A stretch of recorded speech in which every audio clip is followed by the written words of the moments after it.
आप लोगों को कुछ मिला था? नहीं सर, ऐसे तो नॉर्मली पता चल जाता है कि आग कैसे लगी, पर यहाँ पर तो कुछ पता ही नहीं चल रहा है कि आग लगी कैसे। अच्छा ठीक है, देखो एम्बुलेंस कहाँ तक पहुंची। जी सर।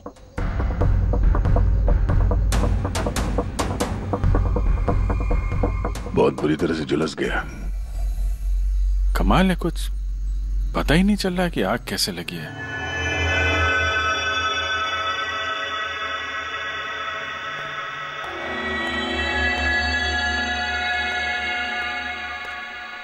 कैसे हुआ ये सब? सब कुछ तो बिल्कुल ठीक था, पता नहीं ये आग कहां से लग गई। इतने सारे लोगों की बद्दुआएं तो लगेंगी ना। क्या कहा तुमने? पता चला था सर कि दिलीप साहब किसी कोर्ट के केस में फंसे हुए थे। काफी बड़ा चक्कर था, लेकिन अभी कुछ दिन पहले छूट भी गए थे। काफी लोग नाराज भी थे इस बात से। कहीं इसी चक्कर में किसी ने दिलीप को मार तो नहीं दिया? नहीं, कोर्ट ने बरी कर दिया था मेरे पति को, उन्होंने कुछ भी नहीं किया। क्या केस क्या था? 9 साल पहले जीजू के थिएटर में आग लग गई थी, जिसके कारण कुछ लोगों की मौत हो गई थी और सारा इल्जाम जीजू पर आ गया था। ऐसे कैसे हवा में आग लग सकती है? जरूर किसी की प्लानिंग है। किसी पे शक है आप लोगों को? कौन कर सकता है? कोई भी कर सकता है, अनीता भी कर सकती है। कौन कौन अनीता? टोनी की वाइफ, और वो आज यहाँ आई भी थी।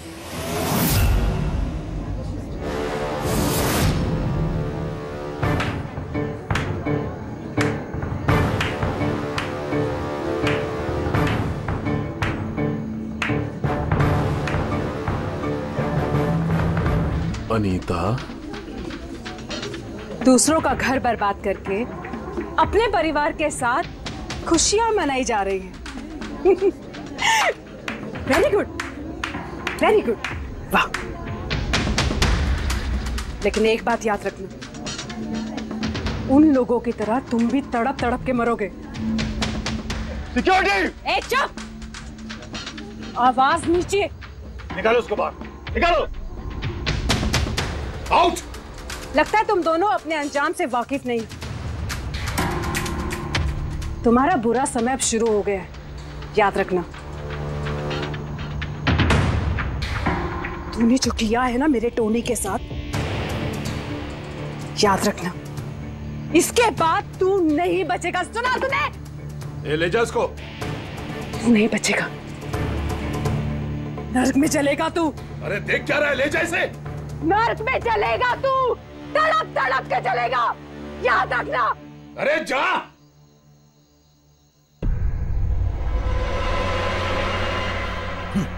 Let's enjoy Rohan. अरे भूल जाओ।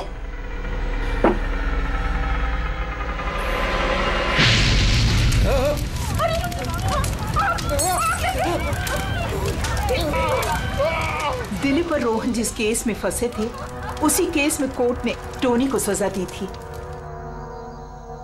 अच्छा, किस किस को पता था कि आप लोग यहाँ रेस्टोरेंट में आने वाले? पता नहीं सर। अच्छा, दिलीप जी के आने से पहले इस चेयर के आसपास किसी को देखा था क्या? किसी अनजान आदमी को? नहीं सर, किसी को नहीं देखा सर। ये टेबल किसने रिजर्व किया था? दिलीप जी का फोन आया था, कह रहे थे कि हमारे लिए टेबल रिजर्व रखो। हमेशा यहीं बैठते थे, इसी टेबल इसी चेयर पर, रेगुलर कस्टमर थे हमारे। किसी को पहले से पता था कि दिलीप यहाँ इसी टेबल पे बैठेगा? सर, कुर्सी के पास तो ऐसी कोई चीज नहीं है जिससे आग लग सकती हो। कमाल की मिस्ट्री है यार। सीसीटीवी कैमरा,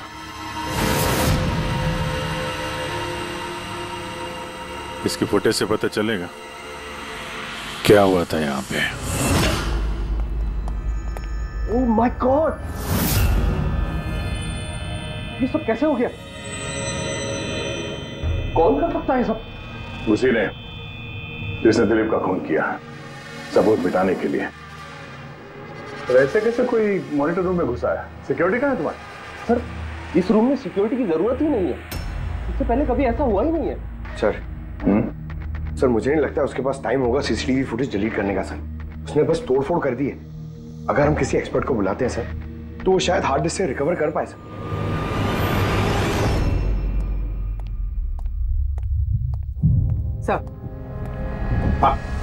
सर 9 साल पहले दिलीप और रोहन का एक थिएटर था जिसमें आग लग गई थी। एग्जिट और एंट्री डोर बंद होने की वजह से इस आग में 12 लोग जल के मर गए। विक्टिम्स की फैमिली ने केस किया तो इन्वेस्टिगेशन में पता चला कि उस वक्त एक गार्ड ड्यूटी पे था। हाँ, टोनी। हाँ सर, कोर्ट में साबित हो गया कि टोनी ने बहुत शराब पी रखी थी और शराब के नशे में वो इतना धुत था कि वो इमरजेंसी एग्जिट भी खोल नहीं पाया। हाँ, मगर टोनी की बीवी अनीता ये मानने को तैयार ही नहीं कि गलती टोनी की है। सर सिर्फ उसका ही नहीं, बहुत सारे न्यूज़पेपर आर्टिकल्स ने भी कोर्ट के इस फैसले के खिलाफ आवाज उठाई थी। जब ये हादसा हुआ था उस वक्त दिलीप और रोहन के खिलाफ सॉलिड एविडेंसेस थे, लेकिन फिर केस चलता रहा। 9 साल हो गए। कुछ विटनेसेस ने गवाही बदल दी और कुछ कंट्री से बाहर चले गए। सर, दिलीप और रोहन ने जरूर पैसे और पावर का इस्तेमाल किया होगा और यह बात टोनी को पता चल गई होगी। उसी ने भेजा होगा अनीता को दिलीप को मारने के लिए। पर फ्रेडी, जब अनीता वहां थी ही नहीं तो आग लगाई कैसे? नहीं, सिक्योरिटी वालों ने तो उसे बाहर निकाला था रेस्टोरेंट में से। ऐसी कौन सी चीज है जो अचानक आग लग सकती है? सर, शायद डॉक्टर सालुंके हमारी मदद कर सके, या फिर अनीता।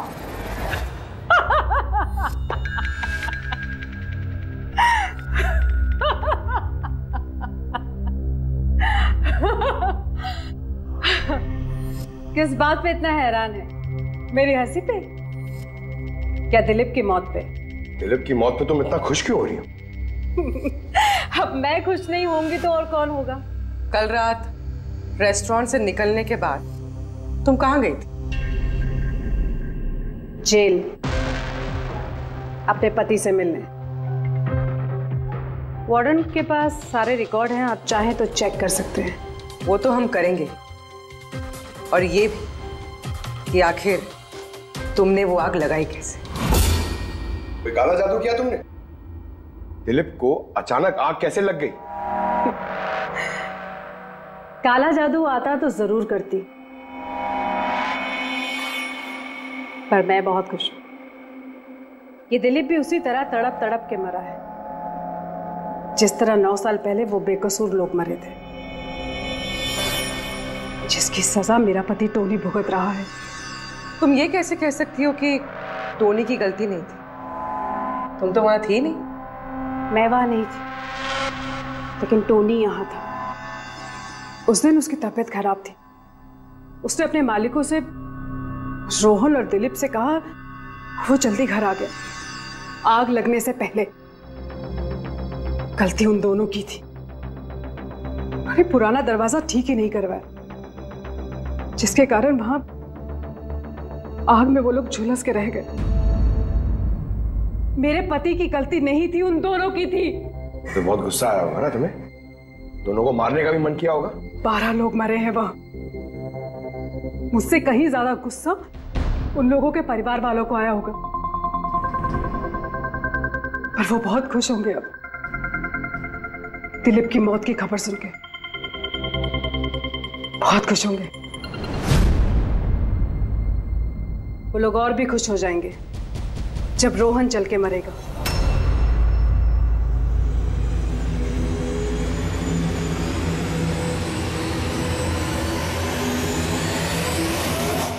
सर 42 लोग हैं, उन 12 विक्टिम के करीबी रिश्तेदार और फैमिली वाले। सस्पेक्ट ज्यादा और वक्त कम। सर सबसे पहले इन 42 लोगों में से उन लोगों के नाम हटा देते हैं जो कल दिलीप की मौत के वक्त शहर में नहीं थे। सर 9 साल हो गए इस बात को। शायद कितने लोग देश भी छोड़कर चले गए होंगे और कुछ लोगों की मौत भी हो गई होगी। फिर भी पता तो लगाना ही पड़ेगा। देखो कितने लोग शहर में थे जब दिलीप की मौत हुई।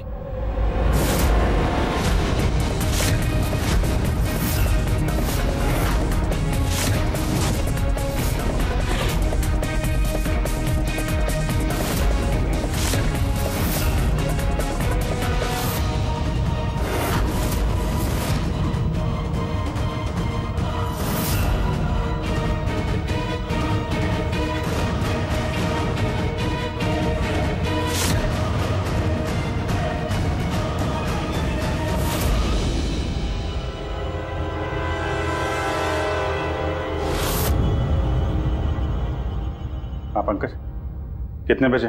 27 लोग हैं सर, जो उस वक्त शहर में थे और उनके पास दिलीप को मारने की वजह थी।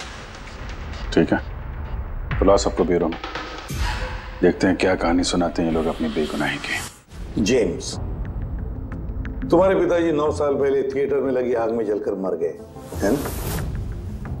Yes sir. आपके हस्बैंड फिल्म अकेले देखने गए थे? उस दिन मैं बिजी थी, इसलिए वो अकेले ही चले गए। कल रात कहाँ पर थे तुम? सर मैं अपने फ्रेंड्स के साथ था। सर मैं पासपोर्ट ऑफिस गया था। उन दोनों को मैं ऐसे बच के नहीं जाने दूंगी।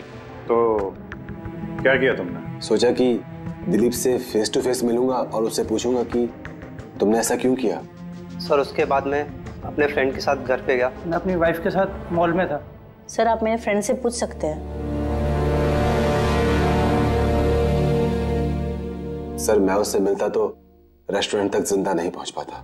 दिलीप को उसके किए की सजा मिल गई। मुझे मालूम चला रेस्टोरेंट से कि दिलीप के साथ क्या हुआ तो दिल को सुकून मिला सर।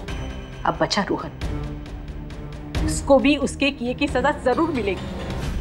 अब इन 27 लोगों में से उन लोगों के नाम रहने दो जो घुमा फिरा के जवाब दे रहे थे और जिन्होंने अपने जवाब पहले से ही तैयार करके रखे थे।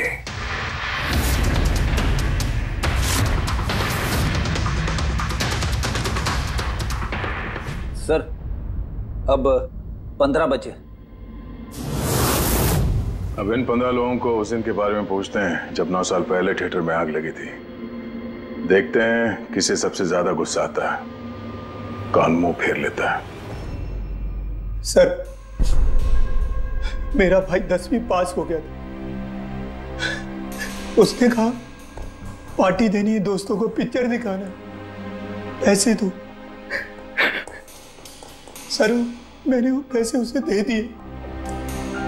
काश वो पैसे मुझे उसे देने नहीं चाहिए थे सर। जिसने भी ये किया बहुत अच्छा किया। आज मैं खुश हूं, आज मैं बहुत खुश हूं। कुमार साहब आप यूनिवर्सिटी में फिजिक्स के प्रोफेसर हैं, है ना? Yes sir, head of the department physics. लेकिन मेरे खुद के बेटे को पढ़ाई में कोई इंटरेस्ट नहीं था। बहुत डांटता था मैं उसे, लेकिन अनिकेत के ऊपर कभी कोई फर्क नहीं पड़ा।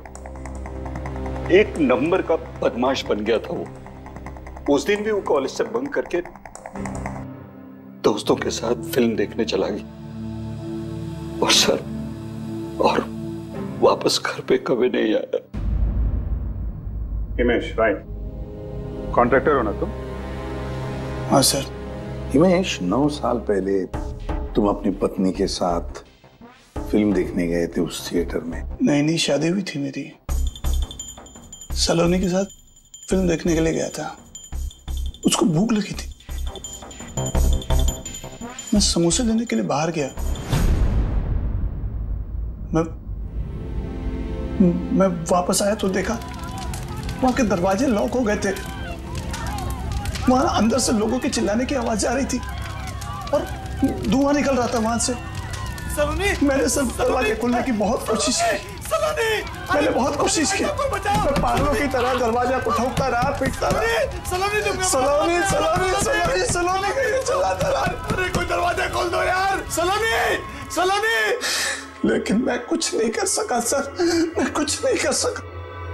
अपनी सलोनी को मैं बचा नहीं सकता। वहां पे एक गार्ड भी था ना, टोनी, उससे भी दरवाजा नहीं खुला क्या? नहीं था सर। वहां कोई और गार्ड, किसी और को देखा था तुमने? कोई नहीं था सर, कोई नहीं था। मैं 9 साल पहले जो बात कोर्ट में कहा वही आज कह रहा हूं। जब सिनेमा हॉल में आग लगी थी उस वक्त टोनी वहां पर नहीं था सर।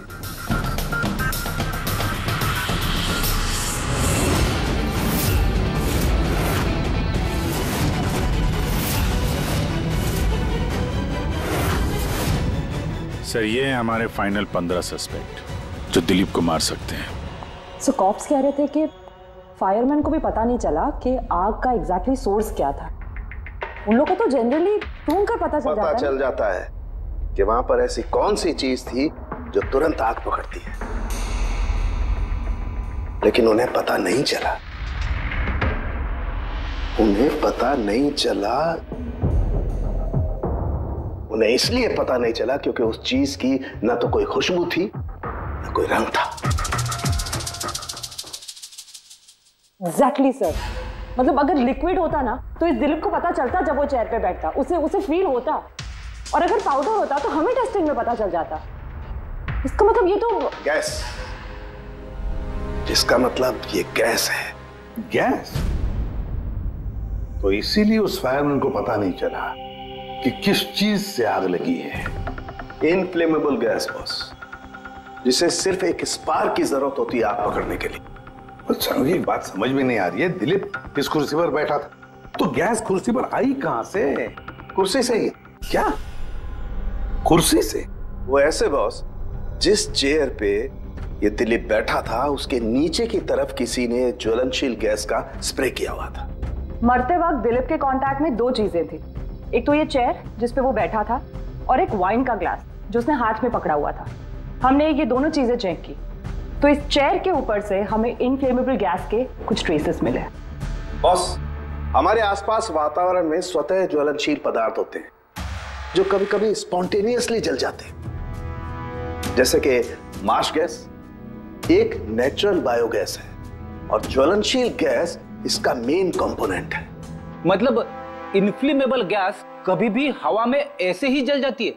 नहीं फ्रेडी, अपने आप नहीं। जब वातावरण में बहुत ज्यादा गर्मी पैदा हो जाती है और वो वातावरण की ऑक्सीजन के साथ मिल जाती है तो एक सुपर हाई टेम्परेचर का निर्माण होता है, जिसकी वजह से ये आग लगती है। लेकिन सालून साहब, वहां तो ऐसे कोई हाई टेम्परेचर वाली चीज थी नहीं। एग्जैक्टली, ऐसा कोई डायरेक्ट सोर्स नहीं था जिससे गर्मी पैदा हो सके बॉस।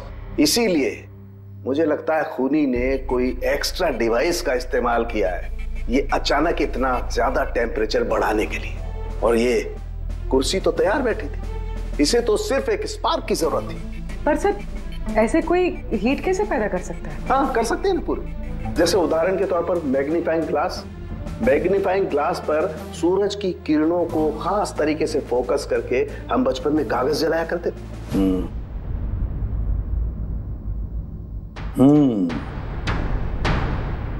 लगता है इस रेस्टोरेंट में फिर से जाना पड़ेगा। पता लगाना पड़ेगा किस चीज से आग लगी।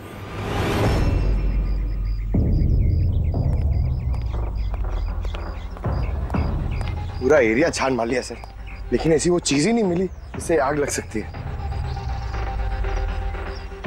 और ये ओपन रेस्टोरेंट है। जब खूनी ने दिलीप के चेयर के नीचे वो इनफ्लेमेबल गैस स्प्रे किया तो किसी ने तो देखा होगा। वही तो, चेयर में अपने आप आग लग गई और दिलीप चल के मर गया। किसी ने कुछ देखा नहीं और ना ही कोई सबूत हमारे सामने आ रहा है। सर, उस डेटा एक्सपर्ट ने सीसीटीवी फुटेज रिकवर कर ली है, आप देख सकते हैं सर। गुड, तुम लोग यार देख लो, तब तक मैं देखता हूँ यहाँ पे कुछ मिलता है क्या। सर, दिलीप और उसकी फैमिली के आने के 15 मिनट के पहले की फुटेज है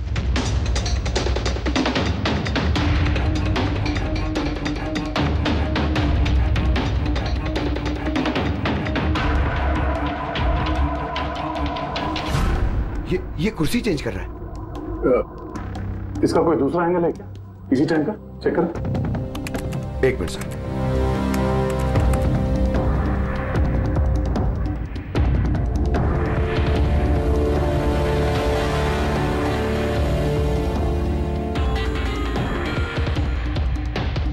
ये कुर्सी के साथ क्या कर रहा है? गैस स्प्रे कर रहा है क्या? हाँ, उसने अपने चेयर पे गैस स्प्रे किया और उसने अपनी कुर्सी को उस कुर्सी से बदल दी जिस पे दिलीप बैठने वाला था।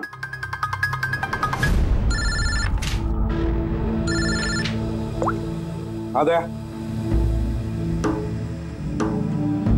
अच्छा, great, good work, good work. क्या हुआ सर? जिसने भी दिलीप की कुर्सी के साथ छेड़खानी की ना, उसका पता चल गया है। वो एक आदमी है, उसका मिलता जुलता हुलिया भी मिला है। अब देखते हैं, जय भेजने वाला है फोटोग्राफ।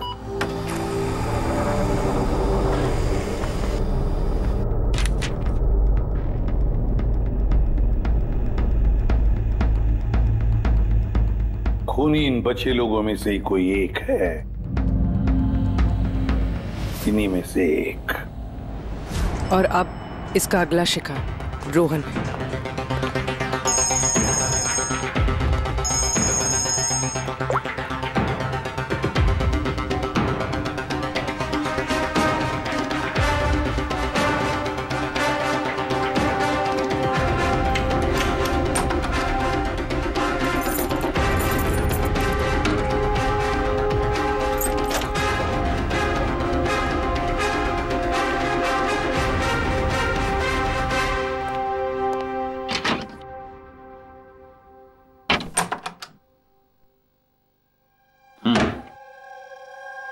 मुझे लगता है कोई मेरी और दिलीप की रिहाई से खुश नहीं है। मेरी जान को खतरा है यहाँ पर। I will talk to you later. Bye. Sir everything is okay. All right, तुम यहीं पर रहना और किसी को भी अंदर मत आने देना। Be alert. Okay? Okay sir.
बचाओ बचाओ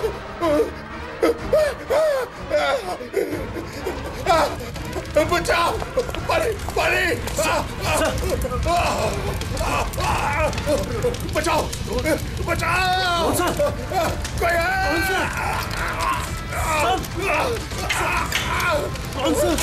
बचाओ।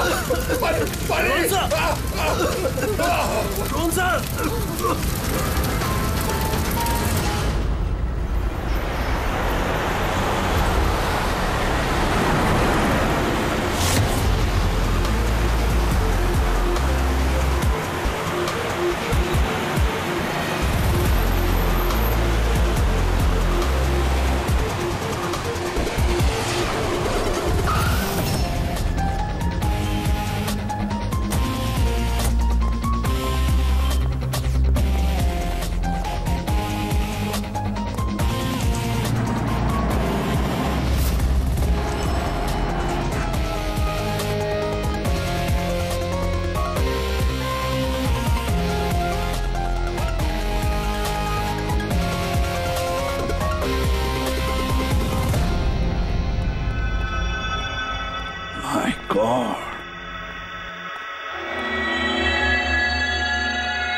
क्या हुआ यहाँ पर और कैसे?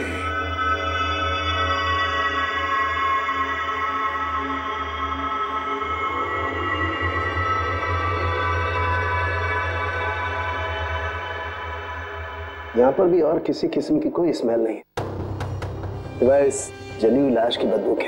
यानी ये मर्डर भी इन्फ्लेमेबल गैस से हुआ है? शायद।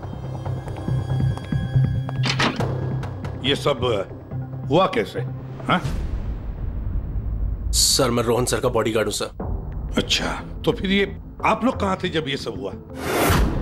सर रोहन सर ने मुझे बाहर निगरानी के लिए कहा था, तो थोड़ी देर के बाद सर उनके चिल्लाने की आवाज आई तो मैं उनके कमरे की तरफ भागा, लेकिन सर दरवाजे के चारों तरफ से धुआं देखा तो मैं दूसरी चाबी से दरवाजा खोल के अंदर गया तो देखा कि सर रोहन सर जले पड़े थे। आप लोगों को भी कुछ पता नहीं है।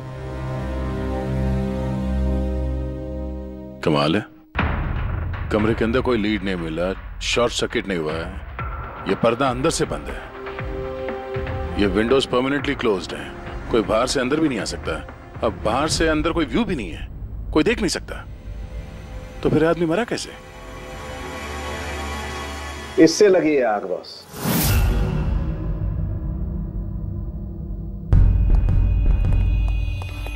ये इस चीज से ये है क्या सर? फिलामेंट है। फिलामेंट? इलेक्ट्रिक बल्ब के अंदर का फिलामेंट। और जब इस फिलामेंट में इलेक्ट्रिक करंट पास होता है तो ये गर्म होकर के लाल हो जाता है। बॉस, खूनी ने भी इसी टेक्निक का इस्तेमाल किया है उस ज्वलनशील गैस को जलाने के लिए। पर वहां रेस्टोरेंट में जहां पर दिलीप की मौत हुई थी, वहां पर तो हमें ऐसा कोई फिलामेंट वगैरह नहीं मिला। बॉस, इतनी छोटी सी चीज है, वो खुली जगह है, उड़ गई होगी शायद कहीं, लेकिन यहाँ तो पूरा कमरा बंद है, इसीलिए पलंग के नीचे मिल गया मुझे।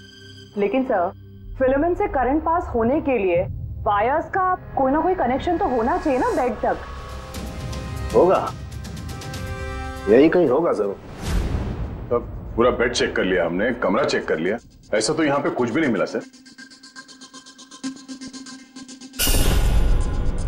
दया, वो दरवाजा कैसा? मैनेजर। Yes sir. वो दरवाजा कहाँ खुलता है? सर दूसरा रूम है जो इस रूम से कनेक्टेड है सर। अब वैसे ये रूम सील्ड रहता है, इसे कोई खोलता नहीं सर। खोलो दरवाजा। Yes sir.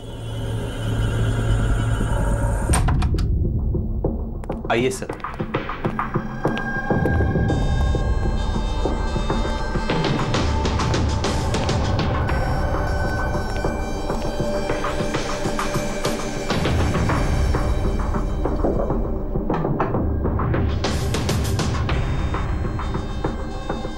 मैनेजर साहब, किसका कमरा है ये? कौन रहता है इस कमरे में?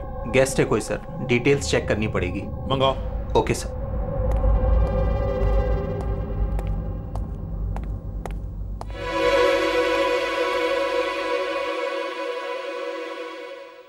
सर, वहां उस कमरे में जो कुछ भी हुआ है सर, वो इसी कमरे से किया गया।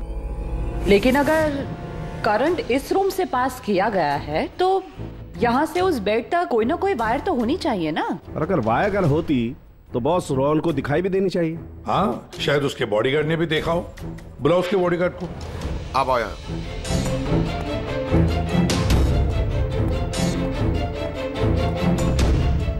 एक बात बताओ, जब तुम रोहन के कमरे में आए थे तब कोई वायर देखी या इस दरवाजे से उस कमरे में जाते हुए कुछ भी?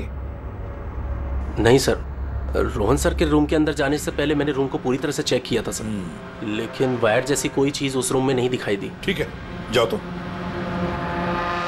जो कुछ भी हो दया, खूनी ने इसी दरवाजे का इस्तेमाल किया। इस दरवाजे से वो रोहन के इस कमरे में आया, उसने बेड पर इन्फ्लेमेबल गैस स्प्रे किया और किसी भी तरह से फिलामेंट को करंट दे दिया। बस फिलामेंट गर्म हो गई और इन्फ्लेमेबल गैस ने आग पकड़ ली, रोहन की मौत हो गई। बस एक बात पक्की है, ये जो कोई भी है उससे इलेक्ट्रिक और केमिकल्स की बहुत अच्छी जानकारी है। प्रोफेसर कुमार, फिजिक्स का प्रोफेसर कुमार, उससे बढ़कर और कौन जान सकता है इस सारे मामले में? दया, अच्छा इस प्रोफेसर कुमार से मिल लो। अच्छा दया, मैं भी चलता हूं तुम्हारे साथ।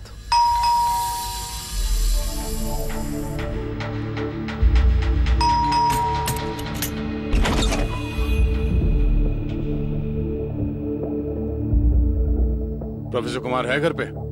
हाँ है, लेकिन आप लोग? सीआईडी सब ठीक तो है ना साहब? हाँ, उनसे कुछ पूछताछ कर दी है। कहाँ है वो? बाहर बच्चों को पढ़ा रहे हैं, मैं बुला के लाता हूँ। कोई बात नहीं, हम देखते हैं।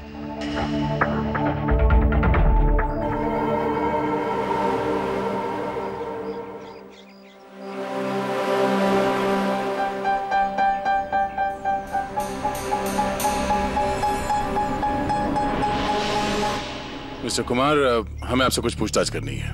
पूछिए, क्या पूछना है? इसे पहचानते हैं आप? ये तो फिलामेंट है। गुड, सही पहचाना आपने। आपको पता ही है फिलामेंट हमें कहां से मिला? ये तो आप ही को पता होगा कहां से मिला आपको। रोहन के बेड के नीचे से। कल रात उसी बेड पे रोहन जल के मर गया। What? रोहन की भी डेथ हो गई? कल रात आप कहां पर थे? रात 9 से लेकर सुबह 3 बजे तक। आप मुझ पर शक कर रहे हैं? ये हमारे सवाल का जवाब नहीं हुआ मिस्टर कुमार। कल मैं पूरा दिन और पूरी रात घर पे ही था। कोई गवाह? जी हाँ, मेरा नौकर रामू और विकास। Please come here.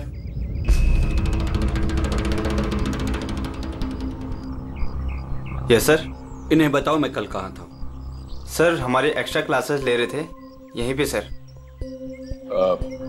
कितने बजे से कितने बजे तक? सर शाम के 6 बजे से सुबह के 5:30 बजे तक। सर हमारे एग्जाम आने वाले हैं ना, तो हमने इस सर को रिक्वेस्ट किया था एक्स्ट्रा क्लासेस लेने के लिए। ठीक है सर, तुम जाओ बेटा। सर मेरे 5 स्टूडेंट्स और भी हैं जो कल सुबह 9 बजे से लेकर 5:30 बजे तक हमारे साथ थे। कहें तो उनको बुला लूं? ठीक है। अब मैं जा सकता हूं सर, बच्चों को पढ़ाना है। Please please. Thank you.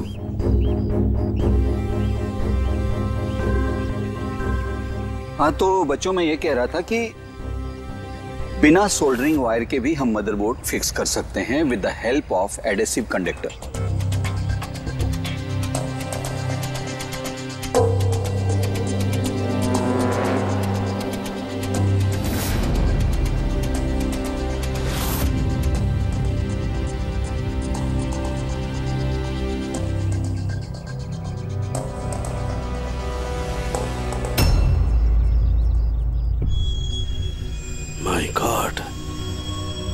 My God यार, ये क्या बात? क्या? अरे यार, ये गलती मुझसे कैसे हो गई? क्या? गॉड, बूढ़ा हो गया हूं मैं, बूढ़ा हो गया हूं मैं। दया, एक काम करो। 1 घंटे बाद फॉरेंसिक लैब में मिलो, कुछ बताऊंगा। 1 घंटे बाद। अरे वो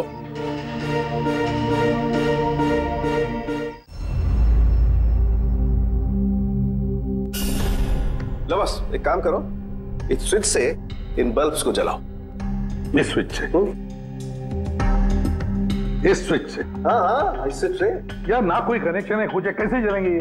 तुम सवाल मत किया करो, कभी कभी मेरी बात भी मान लिया करो यार। कभी कभी। हाँ। ये ले। क्या सर, ये तो कुछ हुआ भी नहीं। होगा होगा। अरे क्या होगा? होगा ही नहीं। अरे होगा यार, बिलीव नहीं होगा। 1 मिनट। क्या इसकी तबीयत ठीक है ना? हाँ? तो पता नहीं क्या हुआ है, वो जब से वो प्रोफेसर कुमार से मिलके आया ना, बस बल्ब के साथ ही खेले जा रहे हैं। बात बताओ, वो फिंगरप्रिंट्स का क्या रिपोर्ट आया? वही जो फिंगरप्रिंट्स उन्हें होटल वाले से लिए थे और रूम में उठाए थे। तो फिंगरप्रिंट्स तो बहुत सारे मिले, लेकिन सारे स्टाफ मेंबर्स के ही हैं, उसके अलावा और किसी के नहीं मिले। ये कैसे हो सकता है? तो भाई साहब जरा इधर भी ध्यान दीजिए। हाँ हाँ, ध्यान है। हाँ।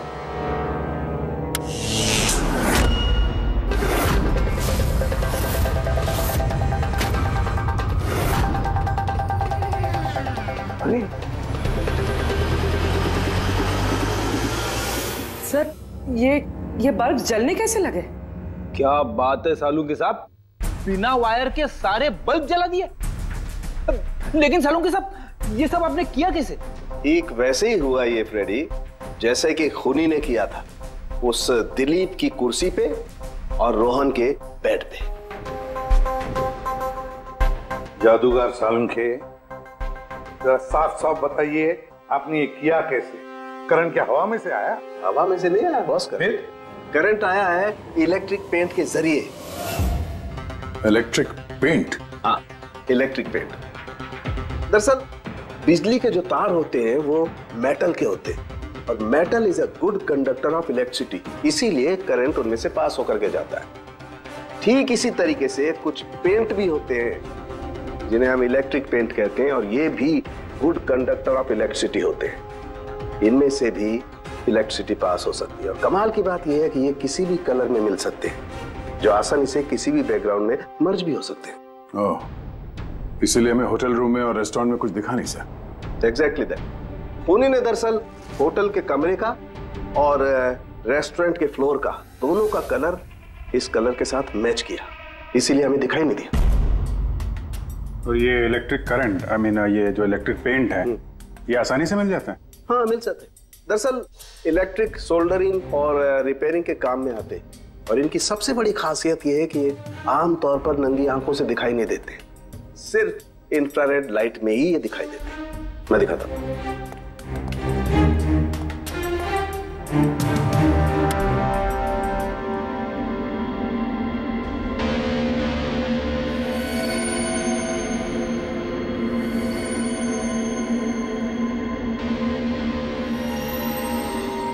देखा बॉस? हाँ, खूनी ने भी ऐसे ही इस इलेक्ट्रिक पेंट का इस्तेमाल किया और ये सर्किट बनाया।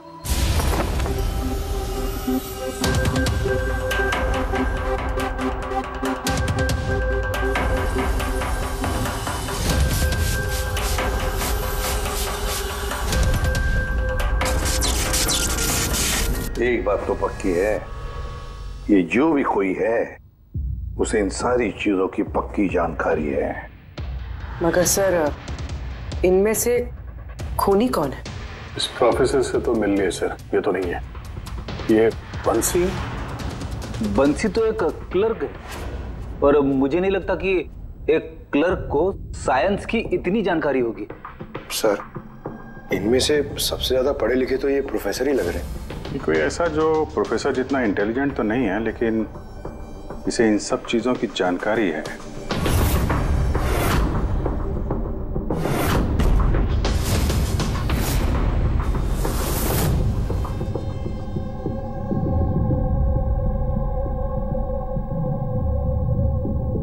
वो ये है अभिजीत, ये है वो।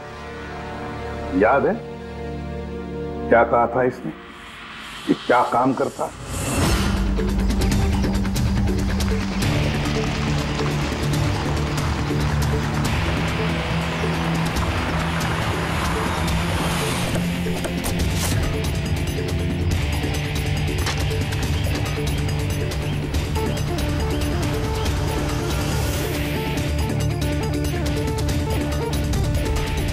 चले ससुराल।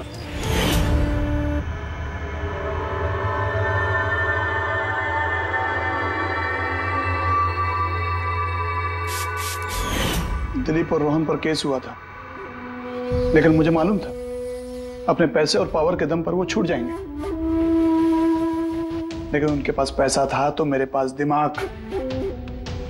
कई महीनों तक उनका पीछा किया, वो कहां जाते हैं, क्या करते हैं, किससे मिलते हैं, सब कुछ। आखिर मैंने दोनों को मारने की तरकीब ढूंढ ही निकाली, इलेक्ट्रिक पेंट्स और सर्किट्स के जरिए। ये दोनों के बारे में मुझे अच्छी खासी जानकारी थी। बस दे दी दोनों को सजा, दोनों को मार दिया जिंदा जलाकर, जैसे उन्होंने मेरी सलोनी को मारा था। उमेश, तुम्हारी पत्नी के साथ जो कुछ भी हुआ उसका हम सबको अफसोस है, लेकिन दिलीप और रोहन को मारकर तुम्हें क्या मिला? क्या तुम्हारी पत्नी वापस आ गई? बदले की आग में तुमने दो लोगों की जानें ली। कानून तुम्हें कभी माफ नहीं करेगा, तुम्हें कड़ी से कड़ी सजा होगी।